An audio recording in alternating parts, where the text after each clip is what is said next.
Hey guys, Vinny Lamika here with Vinny's North Bay Airstream Repair. I'm here with Eldon Wilkins from Air Safe Hitch Technology. We're going to show you a simple DIY video how to set up your Air Safe. So here we have a new Ford Platinum Super Duty. This is a four-wheel drive truck. It sits at the standard height that we expect to see on the 250. And we've installed our Class 7 non-extended Air Safe Hitch. And we're going to couple that with a Blue Ox weight distribution setup. We've got two Air Safes here, just as an example. It's a Class 6 extended. This is a 2-inch shank that's extended for your rock tamers. This is a 2.5-inch shank on the Class 7 non-extended. So typically I order 4 hitches. Class 6 and a Class 7 in extended and non-extended. That should be all you need to get started. You just determine what truck you're using, what size the receiver is, and we can easily set you up with the right hitch. In this case, we're going to couple it to an Airstream that is not lifted. So you've got 4 holes here on the pin box, and you've got 3 holes here on the weight distribution bracket. If your trailer is not lifted, we're going to use these 3 lower holes. If your trailer is lifted, we're going to use these 3 upper holes.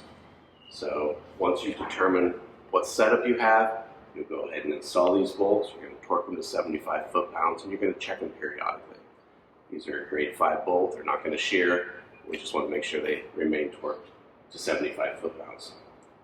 Once you determine the height of this, typically what we do on a Blue Ox, it's the lower set of holes on this weight distribution bracket. So I'll go ahead and I'll place this here. Okay. Install the bolts with the washers and the nuts. You're going to torque these to 250 foot-pounds. Now this again is not a lifted Airstream that we're attaching to. So if you're using an equalizer, I'm probably going to use this second set of holes here. Okay. Good. Now, the advantage of the Blue Ox is this angled pitch is already preset by the manufacturer. With the equalizer, I'm going to start with 5 washers. So you've got your pin, you've got your washer set up.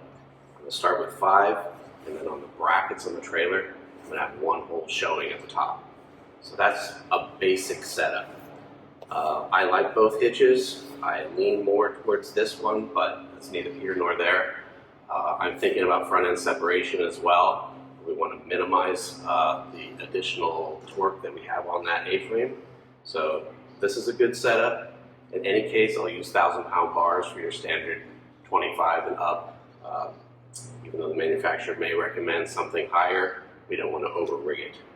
So again, once you have this all in place, I like to run the bars pitched up at this angle. You see that from the side there? So when you have the trailer hooked to the truck, you have your weight distribution on, these bars are pitched upwards a little bit. I don't care so much what the air pressure is, I just want to achieve this result where the bars are pitched up a little bit. I know this truck is going to drop about 2¼ inches. We've done enough of these. So this setup for a non-lifted Airstream, with an equalizer would be this 1 hole up, with the Blue Ox all the way down at the bottom. That should get you going, and you can fine tune it from there. But I'll do that setup 100 times, and the customer just says, I love it. It was like a dream. So in the first 25 miles, these bars might level out, just as we expect it would during its break-in cycle. And you can just add a little bit of air pressure to it. Personally, when I'm setting this up, if the truck already has airbags equipped, whether they needed that for additional payload or the truck sag, I'll start with the air removed, maybe just 5 pounds in those airbags, so I can kind of level it out. Just as a rule of thumb, a non-lifted Airstream, when I'm adjusting the level to see what the height of the coupler is going to be.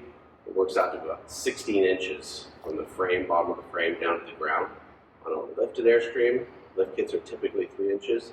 It'll go up to 19 inches. So at 16 inches, the ball is somewhere around 20, 21. At a lifted trailer, the inside the coupler is going to be around 23, 23 and a half. So again, it's a good starting place. If I have to add air to the truck because it's sagging too much or my loads are too high in the bed, then I'll add some air. Okay, a couple additional items. When you receive your Air Safe, the bag is going to be fully inflated just to test for any leaks. So you're going to want to go ahead and remove the cap. The cap has a little piece on it that allows you to release the air pressure,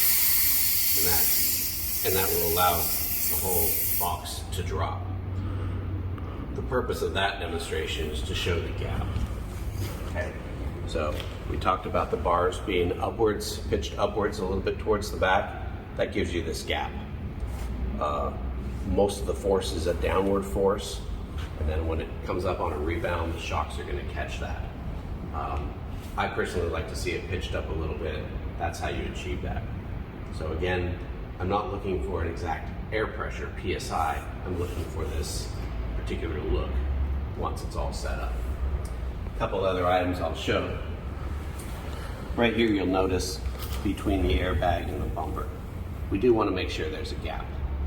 We don't want this bag touching the bumper. So that's the difference between the extended and the non-extended shaft. So that's something to note, and when you're ordering, that question may come up. A couple additional things. These links, they're rated at 3,300 pounds.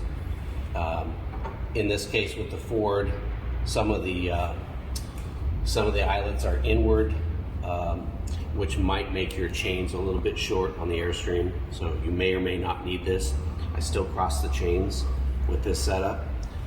With this link on each side, it allows the chains to reach, to cross, and still have enough slack to clear all this mechanical stuff, but not drag on the ground. So, and the last thing, take a few minutes and fill out the warranty information card. If you could send that back to Air Safe, that way they have a record, not only your invoice that you made a purchase from, but they have a record as to who you are, where you are, and what you bought. Okay, thanks guys. But the end result is the trailer's level. These bars are pitched up a little bit, and the truck has a good ride height. That's about it. All right.